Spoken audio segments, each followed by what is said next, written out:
Howdy folks, we are at Cedar Gap today. I'm going to take a look at lot number 43, or at least the more of the east end of 43. I am currently along the easement road on the east end of the property, looking south currently. But this right here looks into the property. As you can see, there is not a driveway established coming off of this road where the east end of 43 is. However, if I walk around the corner here, there is a driveway that was established leading into 42, and then off of that driveway it splits off and leads into 43. The reason for that is a previous buyer had multiple parcels here, and he was using 43 along with 42, so he was able to access 42 to get onto 43.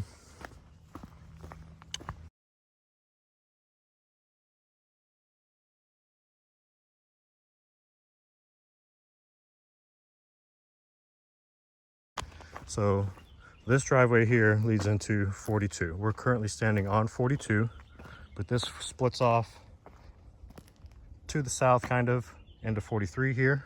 So we'll take a walk into 43 and I will show you the current conditions of this lot.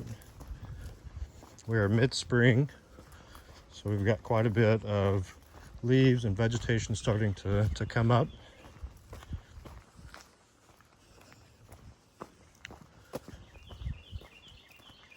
There is a cabin that was built by the previous buyer and a good amount of debris currently on the property left by that previous buyer. So it would require a bit of a cleanup if you wanted to look a little bit nicer around here.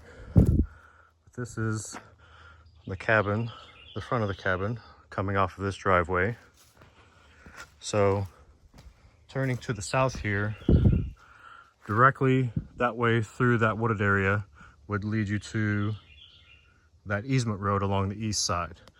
So it would be possible to establish a driveway through that area.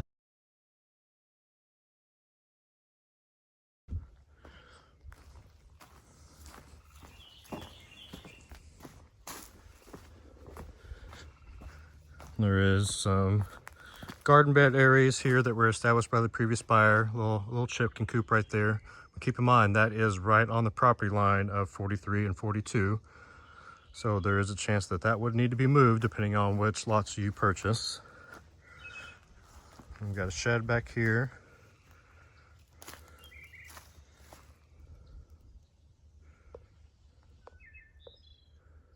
Got a little lizard there. I don't know if you were able to see that. He took off on me.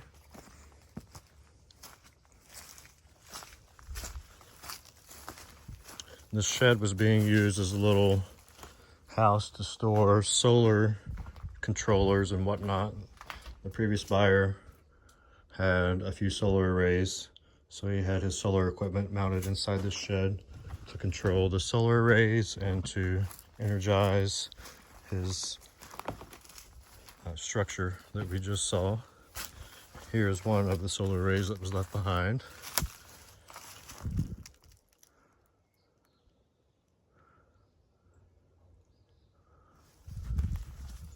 So there was a decent sized clearing established on this property, as you can see. Plenty of area for gardens and more solar arrays if you wanted. There is a frame left behind that is on lot 42, just adjacent to 43 here. And that was being used to hold a solar array by the previous buyer. So there was solar cabling run along the road or along the ground here.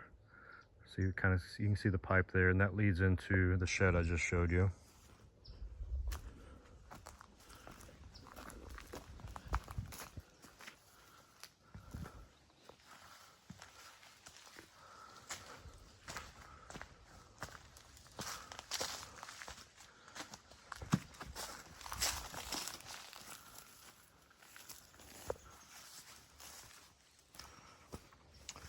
And there's a rainwater catch system coming off the roof from the gutters on this structure.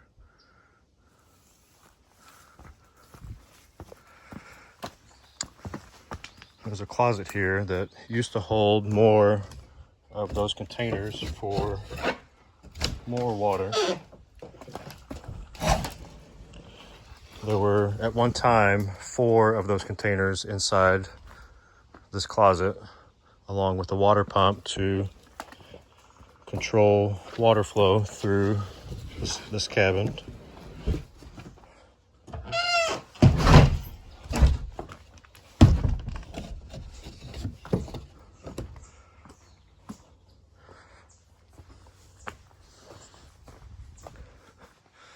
So this comes back around to the driveway that we came up off of the driveway from 42. So there's your look at the current conditions mid-spring on the east end of Cedar Gap 43.